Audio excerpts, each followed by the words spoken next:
Bonjour à toutes et à tous et bienvenue. Aujourd'hui, on s'attaque à une question immense, en fait. Comment parvenir à la paix mondiale? Rien que ça. Rien que ça. Et pour guider notre analyse, on a un document de Franz Jedlicka, un chercheur en études sur la paix. Le titre, c'est «La stratégie de peace mainstreaming». Et l'idée centrale, c'est que la paix durable, ce n'est pas seulement mettre fin aux guerres. Ce qu'il appelle la violence directe. Voilà, c'est aussi éliminer ce qu'il nomme la violence structurelle, c'est-à-dire l'oppression au sein même des sociétés. L'objectif, c'est d'atteindre ce que le chercheur Johan Galtung appelle la paix positive. Et la clé de tout ça, et c'est là que ça devient surprenant, elle n'est pas dans les traités ou la politique, mais dans un facteur purement psychologique, l'empathie. Effectivement. Et l'auteur définit l'empathie de manière très très précise. Ah oui, Pour lui, c'est la capacité à reconnaître la souffrance humaine et surtout le besoin d'agir pour la soulager. C'est vraiment le point de départ de toute sa thèse. d'accord. Bon, alors décortiquons un peu ce concept d'empathie. L'auteur affirme qu'elle est innée chez l'être humain, c'est ça? C'est ça. Mais qu'elle peut être perturbée, voire même détruite. Généralement pendant l'enfance, à cause de la violence ou de la négligence. Et c'est là qu'il fait une affirmation assez audacieuse pour l'année 2025. Il dit que les dirigeants des pays les plus puissants Oui, auraient eux-mêmes eu des expériences négatives dans leur enfance, ce qui compliquerait l'atteinte de la paix mondiale. C'est une affirmation énorme, ça. c'est énorme. Mais ce qui est fascinant, c'est que son analyse ne s'arrête pas aux dirigeants. Ah non. Non, elle s'étend à ceux qui suivent les ordres. Il évoque le concept de personnalité autoritaire. La personnalité autoritaire. Oui, dont les racines se trouvent aussi dans une enfance où l'obéissance était valorisée au détriment de l'empathie. La question n'est pas seulement pourquoi certains ordonnent la violence, mais aussi pourquoi tant de gens obéissent. Je vois. Donc ce n'est pas juste un problème de quelques mauvais leaders, c'est un problème de société qui produit à la fois les chefs et ceux qui sont prêts à les suivre dans la violence. C'est exactement ça. Alors, si l'enfance est si cruciale, quelle est la stratégie la plus importante selon ce texte? La réponse est très directe, une éducation non violente. D'accord. L'auteur a trouvé une corrélation vraiment claire. Les pays où la violence dans l'éducation est courante sont moins pacifiques. C'est une affirmation forte. Est-ce qu'on a des moyens de le vérifier? Il nous met au défi de le faire. Il suggère une vérification assez simple. On prend 3 sources de données. Ok. D'abord les données de l'UNICEF sur la discipline violente, ensuite la page Wikipédia qui liste les lois interdisant les châtiments corporels dans le monde, Et la troisième? et la troisième, le classement du Global Peace Index. D'accord. Et quand on compare les trois, le résultat est sans appel. Les pays les plus pacifiques ont tous interdit les châtiments corporels depuis très très longtemps. C'est un argument vraiment parlant. Mais j'imagine que ça ne suffit pas. Si la société elle-même est violente d'une autre manière. Je pense par exemple à la violence envers les femmes. Il y vient, c'est son deuxième pilier fondamental, l'égalité entre les hommes et les femmes. Le raisonnement est le même, j'imagine. Ou à la violence est une société où l'empathie fait défaut, y compris chez ses dirigeants.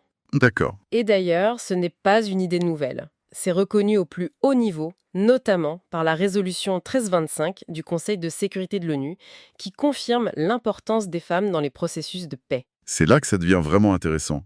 Le texte insiste beaucoup sur le rôle des lois. Et il introduit un concept scolaire au mœurs, le Legislation Peace Nexus. Le lien entre législation et paix. Oui. L'idée, c'est que l'absence de loi qui protège contre la violence, que ce soit envers les enfants, les femmes, les personnes LGBTQ+, les prisonniers, en fait, ça normalise cette violence dans la société. Absolument. C'est un message que l'État envoie.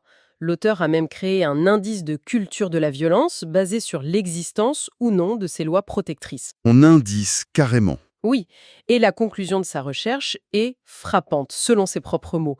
Les conflits armés sont presque exclusivement initiés par des pays qui ont un score très élevé sur cet indice. Donc la loi n'est pas qu'un outil pour punir. Non, c'est un outil de développement moral pour une nation. Au-delà des interdictions, le texte parle aussi de construire activement des compétences. Il mentionne l'enseignement de la résolution non violente des conflits. Tout à fait. Des méthodes comme la médiation, la communication non violente de Marshall Rosenberg ou les cercles d'empathie. Oui, et l'idée, c'est de les enseigner partout, dans les écoles avec des élèves médiateurs, dans les universités et même gratuitement pour les adultes. Et ça s'étend aux médias, j'imagine. Ah oui, c'est un point central. Le texte critique la surreprésentation de la violence qui nous désensibilise. On s'habitue en fait. On s'habitue. Et il critique aussi le focus sur les mauvaises nouvelles, qui crée un sentiment d'impuissance. Le fameux « à quoi bon ». Voilà. À l'inverse, rapporter les initiatives de paix peut donner aux gens le sentiment qu'ils peuvent agir. Il y a aussi une critique assez directe des réseaux sociaux et des jeux vidéo violents. Ah ouais, oui. Il suggère même d'examiner s'ils proviennent de pays ayant un indice de culture de la violence élevé. C'est une hypothèse intéressante. Un autre point crucial qu'il aborde, c'est la masculinité paisible. L'auteur affirme que la violence masculine n'est pas génétique. Non, c'est le résultat d'une socialisation, un processus qu'il nomme la violentisation. La violentisation. En clair, c'est quelque chose qui s'apprend, et donc, ça peut se désapprendre. La solution serait de promouvoir une masculinité bienveillante, une caring masculinity, Et les stratégies proposées sont concrètes? très concrète. Par exemple, le congé paternité payé. Le congé paternité, quel est le lien? L'idée, c'est qu'un père qui développe un lien fort avec son enfant dès le début comprend de manière viscérale sa fragilité, et ça développe son empathie. Je vois. Ou encore, encourager les hommes à choisir des professions sociales, infirmiers et enseignants en maternelle. Pour casser les stéréotypes. Exactement. Le texte mentionne aussi les centres de conseil psychologique pour hommes, les ateliers de discussion et des campagnes comme White Ribbon contre la violence faite aux femmes ou le hashtag #E4She. D'accord. Alors, si on rassemble toutes les pièces du puzzle, qu'est-ce que tout cela signifie? C'est quoi ce peace mainstreaming exactement?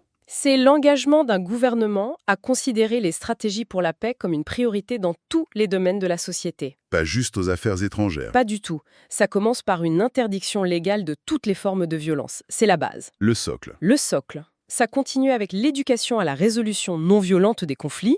Ça inclut l'égalité des genres et la promotion d'une masculinité paisible. Et les médias? Et ça implique une responsabilité des médias. C'est une approche globale et cohérente. L'auteur insiste beaucoup là-dessus.